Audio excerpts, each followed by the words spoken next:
Baik, baik, Bu.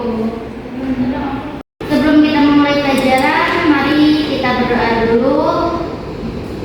Untuk Dina, silakan pimpin doanya. Baik, berdoa di dalam hati dimulai. Selesai. Sebelum Ibu menjelaskan materi, Ibu akan absen terlebih dahulu ya. Dina, Hadir, Bu. Amel, Hadir, Bu. Sevilla, Hadir, Bu. Hani, Hadir, Bu. Mega, Hadir. Bella. Hadir. Oke, berarti yang nggak hadir Lulu ya. Lulu kenapa? Sakit, Bu. Sakit apa? Tenang. Semoga cepat sembuh ya. Amin.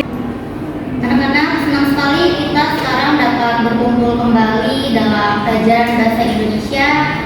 Jadi siapa nih yang masih ingat kemarin minggu lalu kita belajar tentang apa saja? Tentang jenis-jenis prosa, Bu. Benar sekali. Coba sebutkan Mega, apa itu jenis-jenis prosa aja? Salah satunya ada cerpen, terus biografi, sama novel, Bu. Betul sekali Mega. Nah, salah satunya itu jenis prosa itu ada cerpen, novel, biografi, roman, dan lain-lain. Nah, sekarang Ibu akan bagiin bacaan, nanti kalian baca ya. Amin, Bu. Baik Ibu, makasih.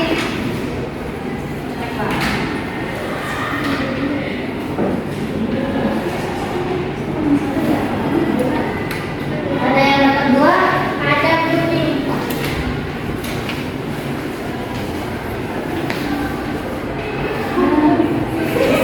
Sekarang silakan kalian baca dulu ya. Baik, Bu.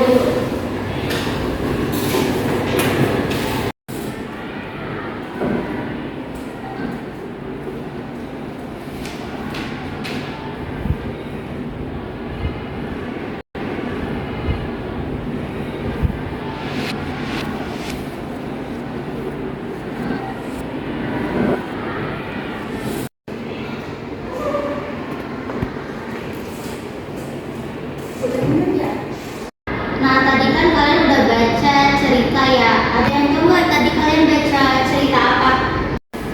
Bu, ini cerpen, Bu. Ya, betul sekali Amel. Nah, sekarang hari ini kita akan belajar mengenai cerpen. Jadi dengan belajar cerpen ini kita dapat melatih keterampilan menulis kita dan juga dapat mengapresiasi karya orang lain mengenai karya tulis ini. Sebelumnya ada yang tahu apa itu cerpen? Ya Bu, ya silakan Bella, cerita pendek. Nah iya betul, apa yang kita tadi Bella itu cerpen itu singkatan dari cerita pendek. Ada yang mau menambahkan lagi? Saya, Bu. Boleh.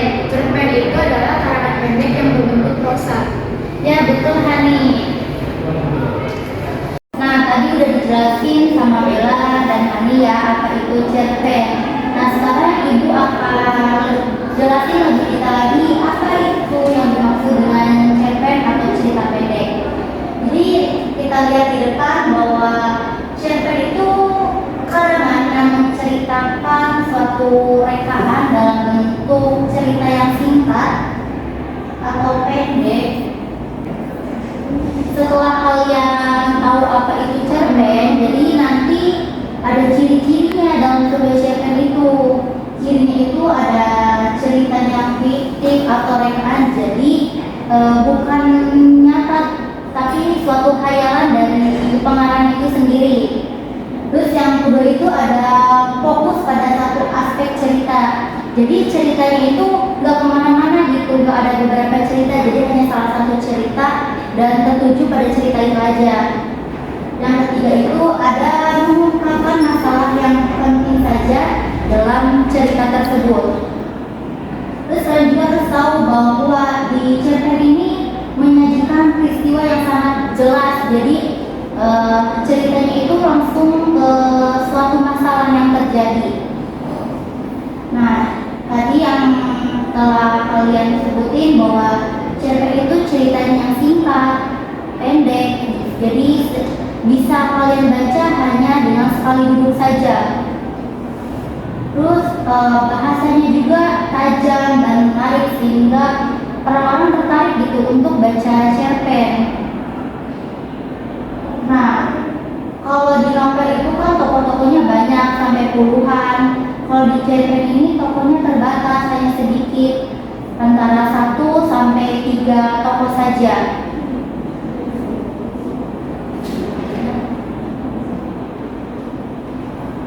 Sebelum kita ke materi selanjutnya, ada yang mau ditanyain nggak nih tentang ciri-ciri cerpen? Kira-kira kalian ada yang belum paham mungkin? Sudah Bu, cukup. Baik, Ibu lanjutin aja ya ke unsur cerpen. Unsur cerpen ini sama aja dengan kayak unsur novel dan unsur cerita lainnya, yang mana ada unsur intrinsik dan unsur ekstrinsik. Unsur intrinsik cerpen ini terdapat tema yang mana itu suatu gagasan atau ide tokoh dalam cerita. Lalu ada tokoh atau penokohan. Dalam cerita tentunya ada karakter yang menjadi tokoh dalam cerita yang mana menjadi hal yang sangat penting.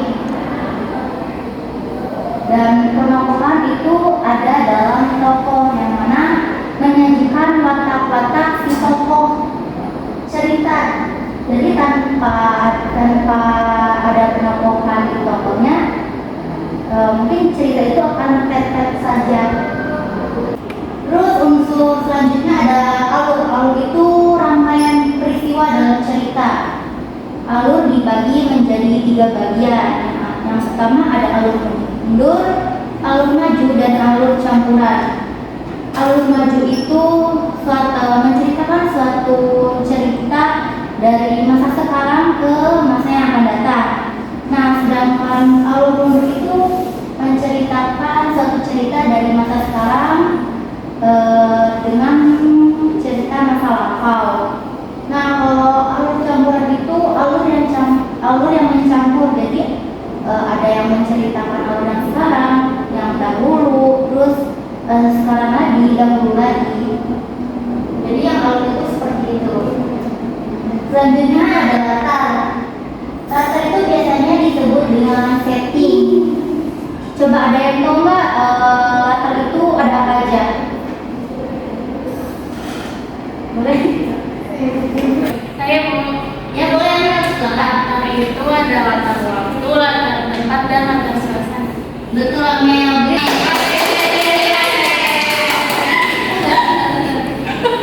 Tadi kita udah mau perhatikan sebentar ya anak-anak. Selanjutnya ada sudut pandang. Sudut pandang itu posisi pengarangnya dalam menyampaikan cerita. Jadi ada sudut pandang orang pertama, orang kedua, dan orang ketiga.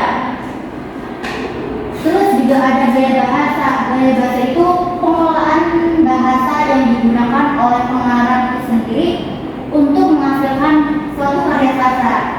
Seperti gaya bahasa majas, yang ada majas metafora, hiperbola, personifikasi, dan majas lain-lainnya. Terus yang terakhir ada amanat. Amanat itu pesan yang terkandung atau disampaikan oleh pengarang kepada pembaca, baik pesan tersirat maupun tersurat.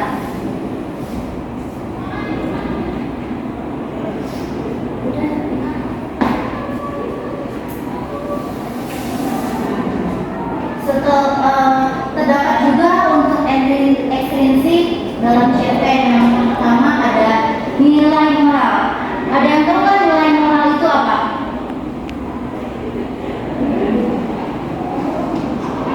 Gak ada yang tahu nih. Jadi nilai moral itu nilai-nilai dalam cerita yang sangat berkaitan dengan akhlak atau etika, baik nilai moral yang buruk ataupun yang baik. Terus ada nilai sosial. Biasanya nilai sosial ini berkenaan dengan tata pergaulan antara individu dalam suatu masyarakat. nilai agama atau religius, yaitu nilai-nilai dalam cerita yang berhubungan dengan suatu agama atau keyakinan atau kepercayaan seseorang dalam cerita. Terus ada juga nilai budaya.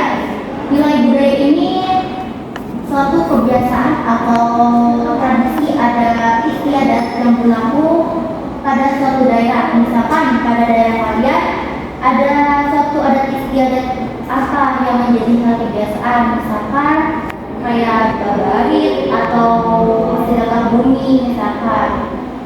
Terus ada juga nilai ekonomi. Nilai ekonomi sering muncul dalam suatu cerita, apalagi yang berkaitan dengan cerita yang merupakan topik-topik suatu perekonomian masyarakat. Terus yang pernah ada nilai pendidikan. Nilai pendidikan ini berkaitan dengan pengubahan tingkah laku, baik tingkah yang buruk sekalipun atau yang baik sekalipun. Yang mana nilai pendidikan ini mengajarkan kepada pembaca untuk melakukan tindakan tersebut ataupun menghindari tindakan tersebut. Nah, udah itu unsur-unsur ekstrinsik dan intrinsik cerpen. Jadi ada yang mau ditanyakan? Apabila nggak ada paham, silakan tanyain aja, jangan malu. Sudah paham? Sudah. Baik. Ibu tahu kok kalian itu pintar sekali.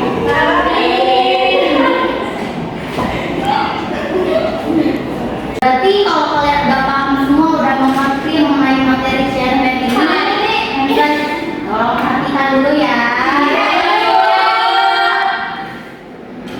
Setelah kalian belajar materi tadi, ibu akan memberikan sesuatu yang wow buat kalian. Sangat wow sekali. Ibu berarti minggu selanjutnya libur dari apa, Bu? Belum selesai, belum punya pulang ya. Sabar ya, Bu. Pengen pulang Bu, lapar. Ibu akan kasih tugas buat kalian bikin cerpen apapun itu topiknya, temanya bebas terserah kalian mau apa, mau tentang pendidikan, tentang COVID, tentang pemerintah atau apapun itu bebas. Liburan, main HP, pasti kalian pulang-pulang habis ini main TikTok kan? Iya,